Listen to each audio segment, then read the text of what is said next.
Welcome to a fireside reading of A Connecticut Yankee in King Arthur's Court by Mark Twain, Chapter 21, Part 2.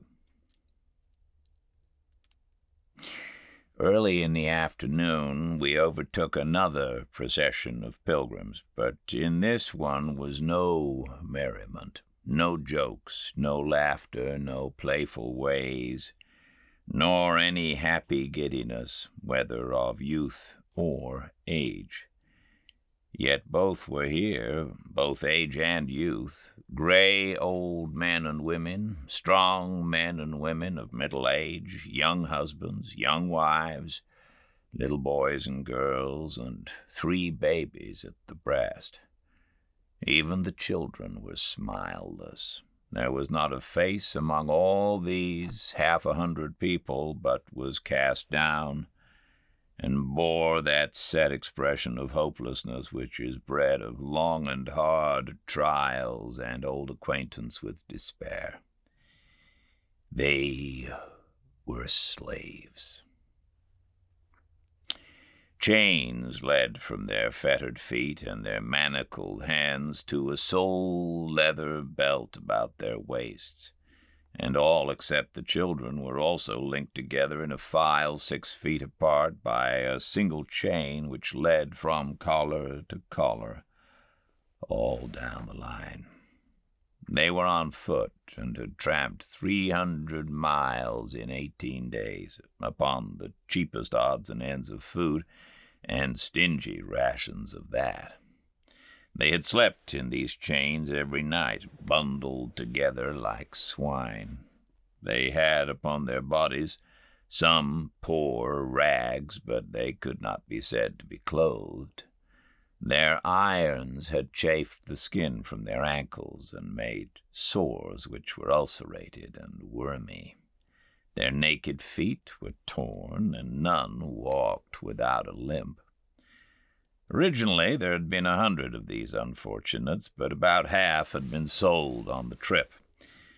The trader in charge of them rode a horse and carried a whip with a short handle and a long, heavy lash divided into several knotted tails at the end. With this whip he cut the shoulders of any that tottered from weariness and pain and straightened them up. He did not speak. The whip conveyed his desire without that. None of these poor creatures looked up as we rode along by. They showed no consciousness of our presence. And they made no sound but one. That was the dull and awful clank of their chains from end to end of the long file as 43 burdened feet rose and fell in unison. The file moved in a cloud of its own making. All these faces were gray with a coating of dust. One has seen the like of this coating upon furniture in unoccupied houses, and has written his idle thought in it with his finger. I was reminded of this when I noticed the faces of some of those women, young mothers carrying babes that were near to death and freedom. How a something in their hearts was written in the dust upon their faces, plain to see, and, Lord, how plain to read. For it was the track of tears. One of these young mothers was but a girl, and it hurt me to the heart to read that writing and reflect that it was come up out of the breast of such a child, a breast that ought not to know trouble yet, but only the gladness of the morning of life. And, no doubt, she reeled just then, giddy with fatigue, and down came the lash and flicked a flake of skin from her naked shoulder. It stung me as if I had been hit instead. The master halted the file and jumped from his horse. He stormed and swore at the girl and said she had made annoyance enough with her laziness, and as this was the last chance he should have, he would settle the account now. She dropped on her knees and put up her hands and began to beg and cry and implore in a passion of terror, but the master gave no attention. He snatched the child from her, and then made the men slaves, who were chained before and behind her, throw her on the ground and hold her there and expose her body. And then he laid on with his lash like a madman till her back was flayed, she shrieking and struggling the while piteously. One of the men who was holding her turned away his face, and for this humanity he was reviled and flogged. All our pilgrims looked on and commented on the expert way in which the whip was handled. They were too much hardened by lifelong, everyday familiarity with slavery to notice that there was anything else in the exhibition that invited comment. This was what slavery could do, in the way of ossifying what one may call the superior lobe of human feeling. For these pilgrims were kind-hearted people, and they would not have allowed that man to treat a horse like that. I wanted to stop the whole thing and set the slaves free, but that would not do. I must not interfere too much and get myself a name for riding over the country's laws and the citizens' rights roughshod. If I lived and prospered, I would be the death of slavery. That I was resolved upon, but I would try to fix it so that when I became its executioner, it should be by command of the nation. Just here was the wayside shop of a smith, and now arrived a landed proprietor who had bought this girl a few miles back, deliverable here where her irons could be taken off. They were removed.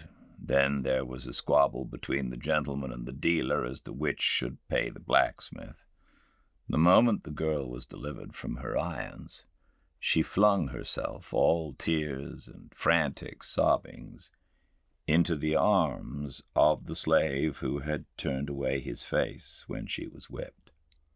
He strained her to his breast and smothered her face and the child's with kisses, and washed them with the rain of his tears.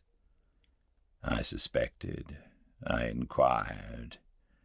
Yes, I was right. It was husband and wife. They had to be torn apart by force. The girl had to be dragged away, and she struggled and fought and shrieked like one gone mad, till a turn of the road hid her from sight. And even after that, we could still make out the fading plaint of those receding shrieks. And the husband and father, with his wife and child gone, never to be seen by him again in life, well, the look of him one might not bear at all, and so I turned away. But I knew I should never get his picture out of my mind again. And there it is to this day, to wring my heartstrings whenever I think of it. We put up at the inn in a village just at nightfall, and when I rose next morning and looked abroad, I was where a knight came riding in the golden glory of the new day, and recognized him for knight of mine, Sir Osander le Cure Hardy.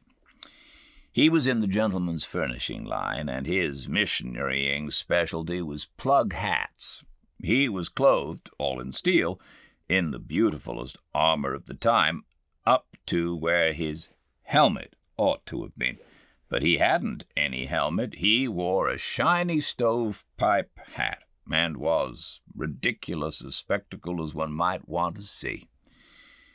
It was another of my surreptitious schemes for extinguishing knighthood by making it grotesque and absurd.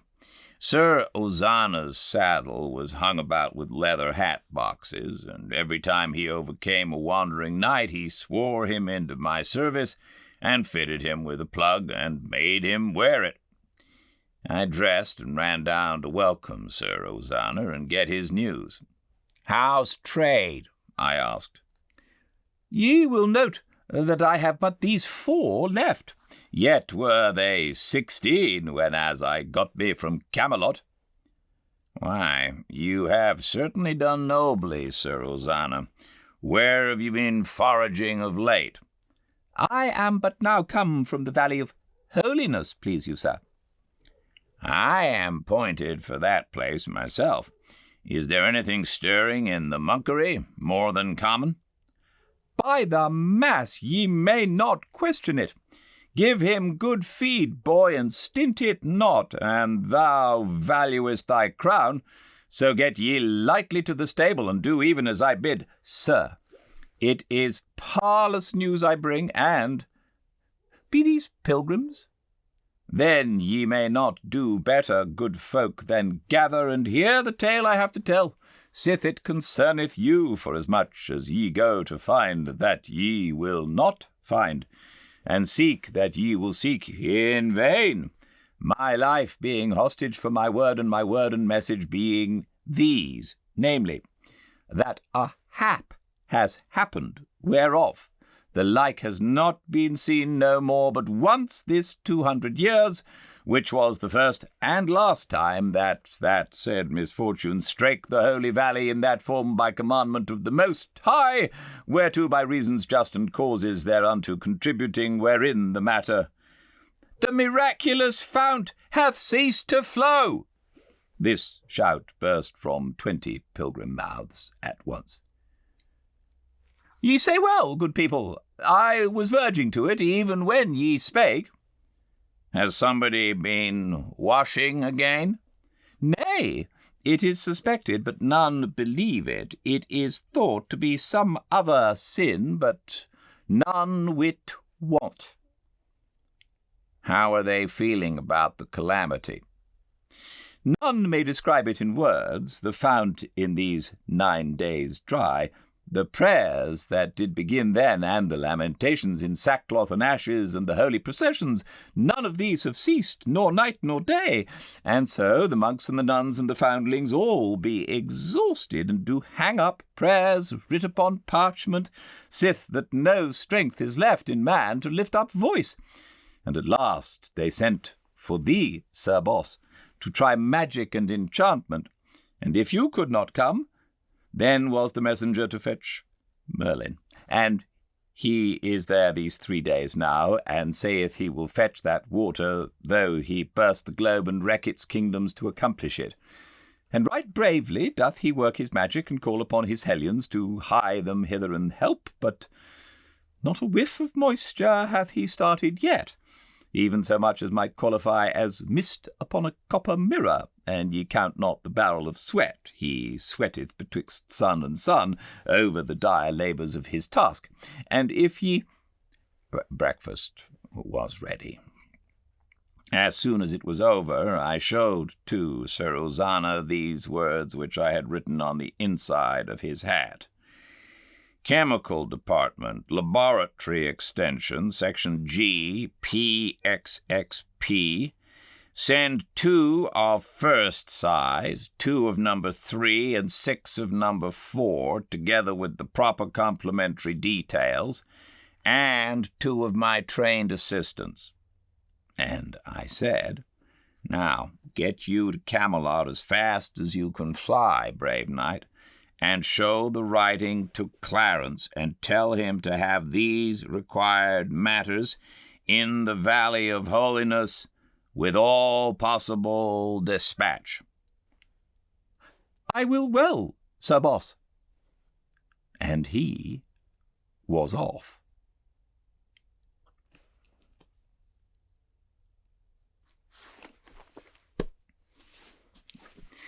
More tomorrow at the same time and place. I do hope you can join me for another Fireside Reading at 5 Pacific at Fireside Reading on Instagram.